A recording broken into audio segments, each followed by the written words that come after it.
Well, hi, this is Tom and no Heather from the studio. This is Monday in the studio. Mitts, hey, if you're with us or with me, would you just sign in right now? And please make sure you like, share, and subscribe and tell all your friends about us. Hey, Jim, how you doing? So tonight we were going to talk about something. But first we were going to talk about what's been going on. But Heather's not quite here yet. So we can have like the Jeopardy theme song going, the doot, doot, doot, doot, doot, doot, doot. We won't do that though. So if you're here, Tony, hi, how you doing? Maybe I should have had one of you guys sit in with me tonight, huh? That'd have been fun. So anyway, what's been going on in the studio last week? We finished another new tune this last weekend, and another original. It'll be kind of fun. Much Ado About You. It's kind of in that vein a little bit, It's like a 2-minute song and very, very fast and fun. And I got blisters all over my fingers from playing upright bass. Just trying to get that down. Just so Tony had something to do. And so he'll have lots of fun with that. So what are you guys having for a drink tonight? I have water. I have the typical Arnold Palmer for Heather when she gets here. Tony, what are you drinking? Jim, you got a beer? I know there's a lag. I ask questions. It takes time. But anyway, so what we thought we'd do tonight. Oh, wait, I was talking about what we did in the studio. So Saturday, we worked on a new song. The song is called On the Dime. And it's kind of a fun little tune. And then what else happened?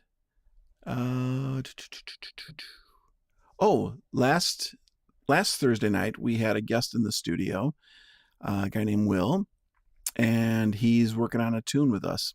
So just water, huh, Jim? That's not much fun. Goose Island 312. Okay. Hi, Deb. It's just me right now. Heather's running a bit late tonight, so you get me. Oh, I just heard a car door. So isn't that going to be exciting? So we had somebody in the studio named Will. He came in and did his thing. And I'd like to introduce you to our guest appearance tonight is from Heather Humphrey. Oh my gosh. Hi, everybody. Wouldn't you like to be my neighbor? Isn't that kind of fun? Is that I just came in like that and I should have hung up my sweater? Yeah. Right? Yeah, put on your slippers or something like that. But here's what I did is I brought you, cookie. It's like partially eaten. I don't know what happened. And another cookie. Partially eaten. You took it away from a squirrel. I didn't.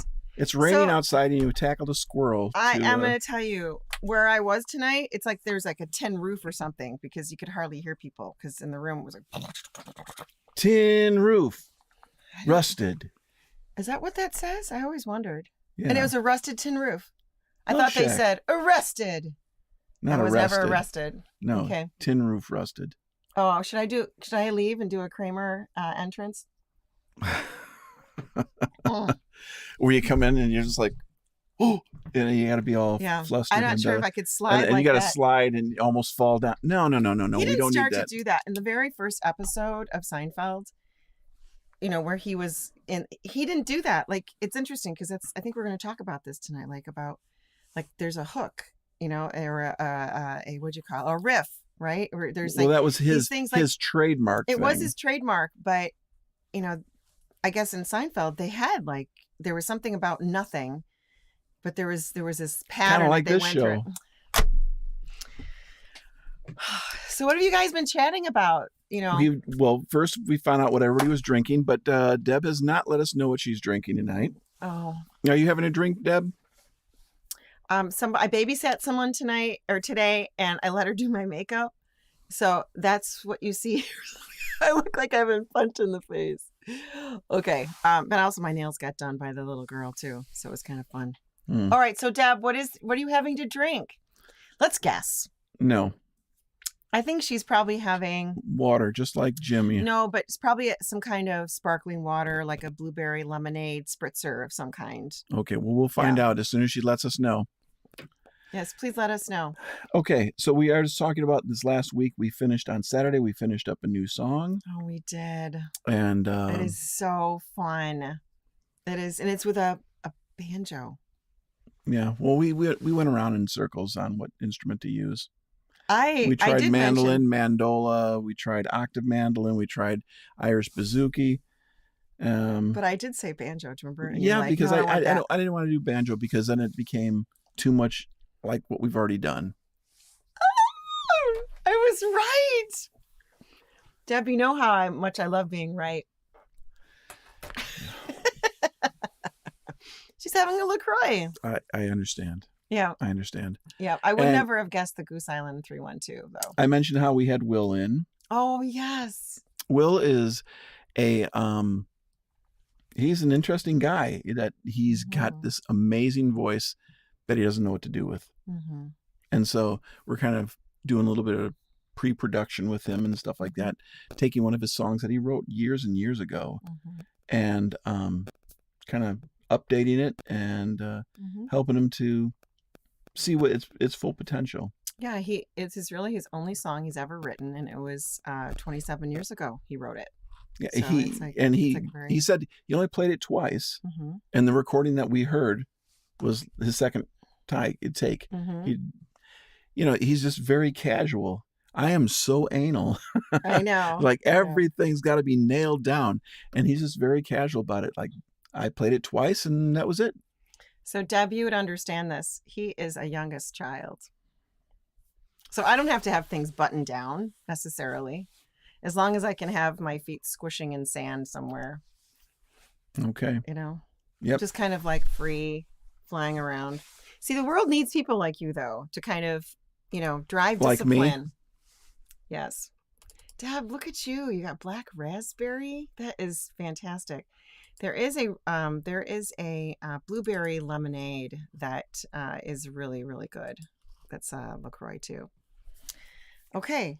Yeah. All right. So what are we doing tonight? So I thought, a couple weeks ago we talked about what's in a name. Yes, we did. And we talked about the band, about Shadowfields. Why was it Shadowfields? Yeah. It was pretty obvious why it was Humphrey McCowan before that, but not Shadowfields. And we talked about that. But I thought maybe we'd start a little bit of a new series idea about what's in a song. Sure. So songwriting. It's a little bit about songwriting. And there's a couple things that every popular song has one or two of these things. Not a chorus. Not a chorus or a verse. Is this your learning day? It could be. Okay. All right. So we're talking riffs. And we're talking hooks. Okay. And you're thinking, what's the difference between a riff and a hook? Well, that's a very good question. Typically, a riff is a musical part. Like, let me go grab the magical guitar. Yes, please. All right. Okay. And this is not having to do with anything with knitting, as far as I know. Knitting? Yeah. Hooks and eyes. Yes. Or sewing. You don't knit, right? Because I just imagine a really bad accident when I think of you knitting. I can't tell you. I feel like I'm going to have to take the fifth on that. Because actually I do a little knitting. Okay. So, hooks. Or no, a riff. A riff. All right, here's a riff. Can you guess the tune? Okay.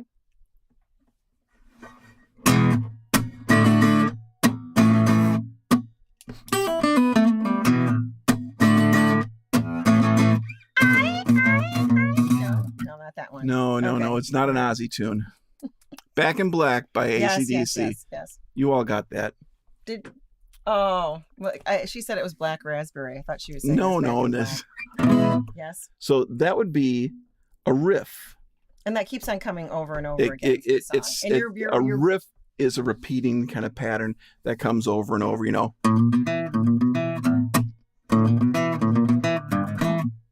How many times does a riff have to be in a song? Yeah, it varies. 2 times? More than 2? Because your ear, it's like ear candy. Your ear wants to hear more of that in the song. But if you put too much of it in, is it too much for the ear? Like his ear goes, I've had enough. No, like, it all depends on how clever and interesting it is.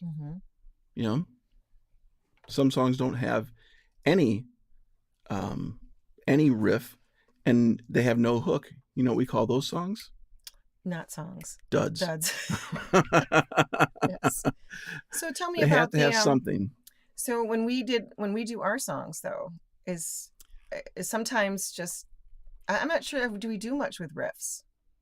Oh, we do a lot with riffs. Like, for example? Well, hang on. I have to get another instrument. You'll have to come in talk amongst yourselves. Yes. So I hear that some of you may want us to come out and visit you and provide shows. So Deb King, talk to me about where I'm supposed to go out in North Carolina. And anyone else that's out there that is wanting to have us come visit, because I'm putting together the fall tours now. So let me know. And now we have Tom back to talk about riffs. All right, so you're asking about, do we have riffs in our songs? Yes. We have lots of riffs in our songs. Do tell. You know, like...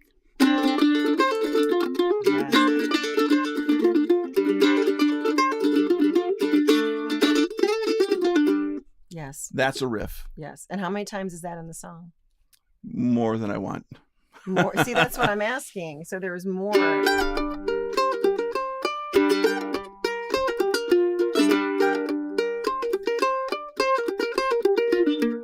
Scare you. Yes. I played on a different instrument or whatever. Yeah. But that is the riff. And how soon do you have to have that playing? When a lot of songs start off with the riff. You know, when I just played Walk This Way and Back in Black, they start with the riff. And it catches you right away. Yes. It's all these things are something that catches your interest. You know, so. What is more successful, a riff or a hook? It depends on what kind of band it is. I think, you know, it's best when you can do the combo and you can hit it with both. Yeah. You know. But some songs just don't really have a riff, but they have a hook. Now, what's a hook? A hook is going to be a melodic idea or a phrase that's going to be, it kind of wraps it all up. Is that like a vocal? Is it vocal hook, or could it be just? Okay, go ahead. Tell me. So, give us an example. This is what I think. You're not thinking at all. That's a hook. You're not thinking at all. No, this is what I think. You're not thinking at all. It's that connection. The hook. It's that phrase. It's the catchy phrase that you're going to repeat within the song. Do you know why I can't remember any words in that song? Because you wrote them? No, because I continually say, I'm not thinking, or you're not thinking. I'm not thinking at all. It's like a self-fulfilling prophecy. Don't you have any of those lyrics that are like that? Never. Only the ones that you wrote for me to sing. Those are the ones that I can't remember. So tell me about, like, is there a riff in, do you think? You know, the closest thing would be, you know, when we get to the middle. Right. You know, when we go into the Aaron Copland thing. Yeah. That's a riff. But, you know, the rest of the time, there's no riff. You know, isn't that, though? Could that be a riff? No? I suppose. It's just something that's usually when I think riff, I think there's going to be some more noodly bits about it, you know? So Tom, when we write a song, you know, in the first part of it, we know that something interesting has to happen. within certain parts of You got the 5 beginning. seconds to grab That's somebody's right. I was going to attention. ask you, what is the time frame that you have to have either a hook that comes in I was or a listening to riff that something. comes in? I was listening to a podcast today, and they were talking about that, how things have changed over the last 20 or 30 years, where back when we were younger, songs had longer intros. Right. They had longer intros because DJs needed time to talk.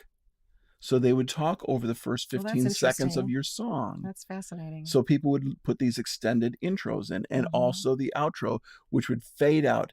You notice that nobody does fade outs anymore. Right. Fade outs in the 70s were just a thing. I always figured they couldn't figure out how to end the song. And in some cases they didn't. Right. But in some cases it was on purpose to give the DJ a chance to talk. Or so they talk over it. They talk and over then, it. You know, coming up after break, we're going to have blah, blah, blah, blah, blah, right? Yeah. And it's just, they smooth sounds of Shadowfields. Smooth jazz. Yeah. So this idea of having like something that happens within 5 seconds, what about after that 5 seconds? Something happens, but then what do you have to do? Like, to now keep interest? Now you're trying to give away the whole thing. Oh, you mean all about what's in the song? Yeah. Okay, well, we're going to wait. Oh, so Kansas. Okay, so Tony says Kansas's "Carry On Wayward Son" has 5 riffs. Well, what do you think? Is that true? Well, could Tony "Carry On Wayward Son" has a lot. But that's a progressive song, you know. Yes, that's true. And Tony, I know we'll probably it starts off with the hook, which is the chorus, you know. Carry on my wayward son. You got the idea then?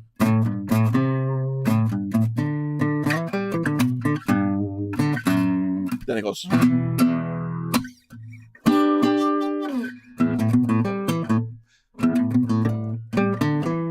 Don't remember it. So it has all that. Yeah. It has a lot of hooks. So it was not a really big surprise that. But that is like a huge song, though. I mean, isn't that like how long is that song? 8 minutes? It's probably only like 4.5, 5 minutes long, but it has a lot of very catchy things. The melody's very catchy, and also obviously the guitar parts are amazing. The other thing that I didn't know this until Tom and I started writing is, and we can maybe talk about the various different types of songwriting, but for progressive rock, you actually have, instead of it being a verse, chorus, bridge, chorus end or tag out, it's like melody A and then melody B, and then melody C, and then you go back to A, because it's not possibly. Now, true progressive music is gonna follow more of a the classical format, where you're gonna have movements that are gonna be, all right, we're gonna do this. A lot of the songs that I like that are progressive, if you break them down, it's 5 songs. There's 5 songs in there, but they're melding into different songs. So and then they always, whatever they started with is what they're going to end with. They bring it back, and of course it's big and glorious and everything like that. And I always thought that, because I come from a musical background, musical songwriting and background, and you come from progressive rock, that somehow those were really different. But over the years, I have found that, that progressive music trying to tell story, big, and it's a storytelling, and it wants to go. It loves these kind of noodly bits and stuff like that, but they love this like sweeping of the end of the story, or the angst in the story, and it's very much, I think, like it's to make people feel something, and that's what our musical's all about. That's making people feel something. Yes, absolutely. So they're very much in that way, where like if you're listening to various music, is all trying to make you feel something, whether that's just if you're listening to like doom or death metal or something like that, it's about anger, it's about aggression, and that's what you want to make people feel, and you do that through the music. And I think at its best, progressive music made you feel more than one feeling within a song. Right. Well, because there were 5 songs. Well, it could be 5, Yeah. because some of those songs, and there's still people writing progressive music now. Some of those songs are 30 minutes long, Yeah. and some of them are amazing. But will they get heard anywhere, besides this small little pocket of people? No, it's a niche thing, but that's okay. Right. And I think there is something to be said for the fact that you've got this big event that happens musically. I would probably 9 minutes, 10 minutes. These songs are huge, but I don't think that the attention span of many people are to sit down and listen to a 10-minute song. Do you know what I mean? I think that's few and far between. So, the idea of, and we've written some like 2-minute, 30-second songs, Well, very, very short. We fit a lot into those. But it's interesting how how the ears change over time. well, there's got to be a pacing. It was another thing I was listening to today where they're talking about pacing in songs. What used to happen, you take any given band, everybody was just in, and everybody's just played softer. Yeah. When they wanted to bring down the intensity, and then they play louder. But now that everything is hyper compressed, that has no dynamic range now with songs. Now the way we create that kind of movement and a change in a song is you drop parts. Yeah. So maybe you start off the song with everybody's all in, and all of a sudden everything drops out. And what's there left? An acoustic guitar. Now you have somewhere to go. You've just made this change, and now you have somewhere you can grow.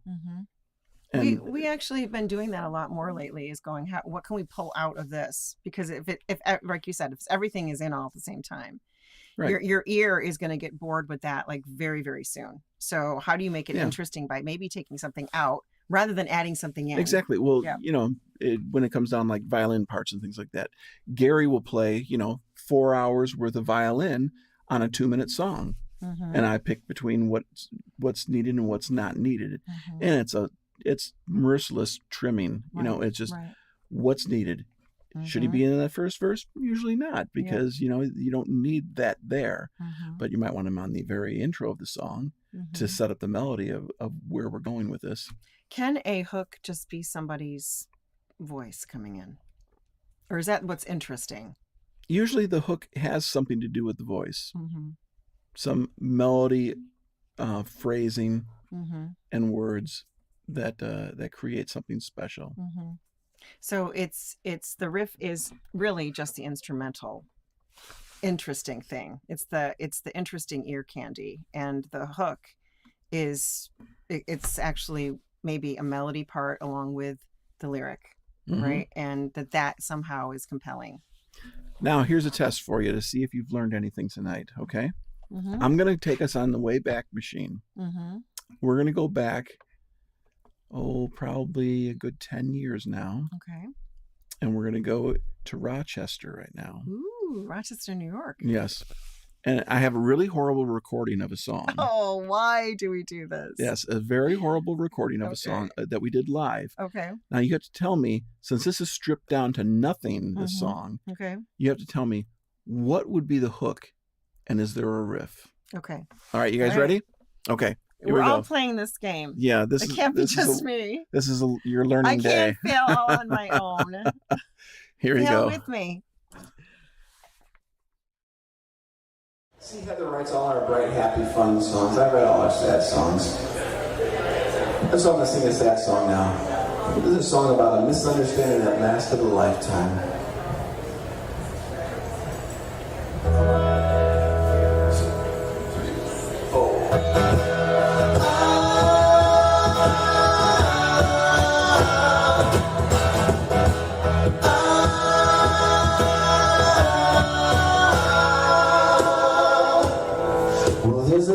I'm not too proud of, but still with all the things I've done.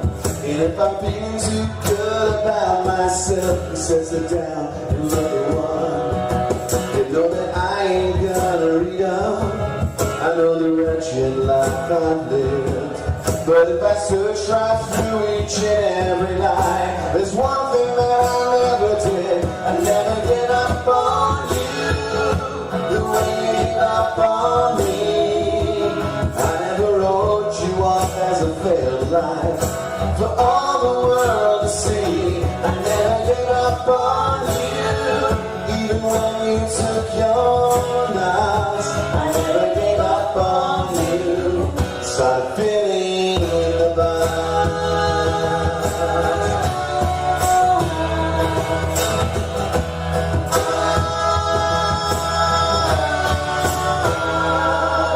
Now the years of my hope slip by, but you've seen some other way.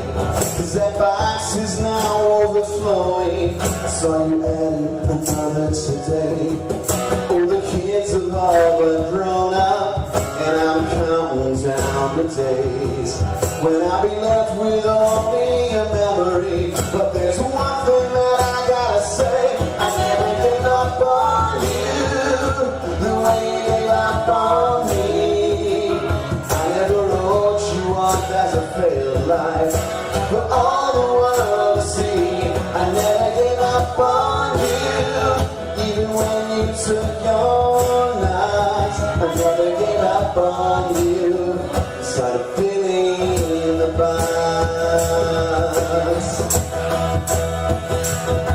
I'd like to take the box and burn it, 'cause I knew from this day on I'd like to know if there's life in me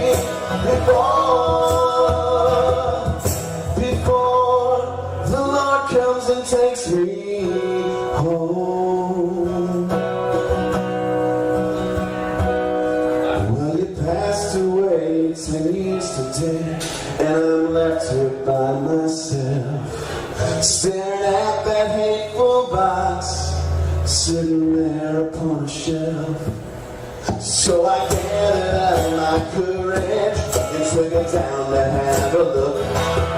There were no words about my failures, only love knows time and struck. You never gave up on me the way I gave up on you. I never wrote down these words of love and then gave them back to you. You never gave up on me, though I was blind to see. You never gave up on me, 'cause you were filling in the bars. You never gave up on me. Oh, as you were filling the bars.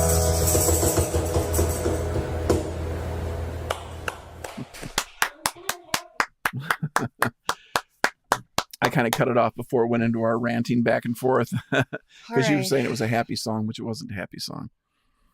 So I think the riff, it is a riff. Yeah, it's the guitar part going dong dong Right. dong dong. Right. Yeah, we were singing the organ part that Yeah, it really I know. happens in the regular song. And then the hook, I don't know if this is right or not, but I think it's the good playing, Jim, on the cajon too. That was very good. So I think it's probably I never gave up on you or something like that. Yeah, Is I about think that that? would. Yeah. I think that would be the hook line. Mhm. I think, and Tony, you're right. Frankenstein is just filled with hooks. That'd be a fun song to do. It'd be kind of tough to do. It's hard to make that into something with a mandolin. Mhm. Ding ding ding ding ding ding ding ding. I'm not sure that's gonna really work, but I do think that could it be that people actually, if you're a guitar player, you might know about this more so than say if you're a piano player. Like I don't know. well, I don't. well, You know. think about ding ding ding ding ding ding ding ding ding Mhm. ding ding ding. What is that? I'm trying to be there for you, but I'm not. I don't. Bruce Hornsby. Oh yeah. Just the way it Yes, is. Yes. Yeah, that piano part. Yeah. Is a great piano riff. Okay.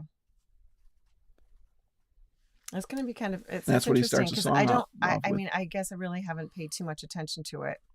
Because some even in songs our just come in and songs- they're just strumming a chord. Mhm. That's not a riff. Right. You're just strumming a chord and then start singing. Like folk music doesn't really have riffs. Typical No, folk absolutely music does not. not have Because riffs. they're into storytelling, right? You know. Just like we got to end this, but now we go back to like really folky stuff of ours, you know.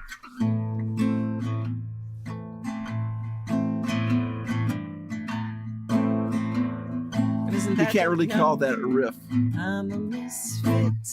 Yeah. That's not really much of a riff. It's No. just, just the strumming. So Got it. anyway, that was our music lesson tonight. So,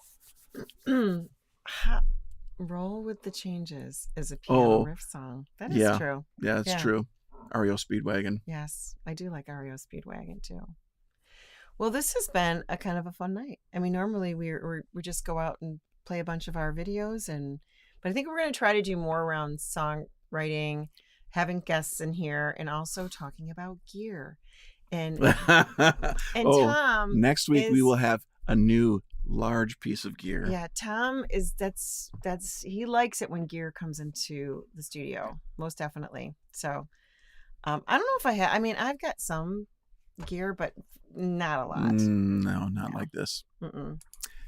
So I am anyway, Tom, and this is Heather, and this has been Monday in the Studio. Mitts, and please do like our content here, share it. Also, encourage people that you know to subscribe to our channel. We're trying to get to 1,000. Well, we're going to hit 1,000, so I'm going to manifest it. But please click on that notification bell to stay connected to all the stuff that we're doing all the time. And so we are Monday in the Studio, songwriting, guests, and gear. We look forward to talking with you next week. Okay. Good night, guys. Have a great night. It's great to be with you all. Bye-bye.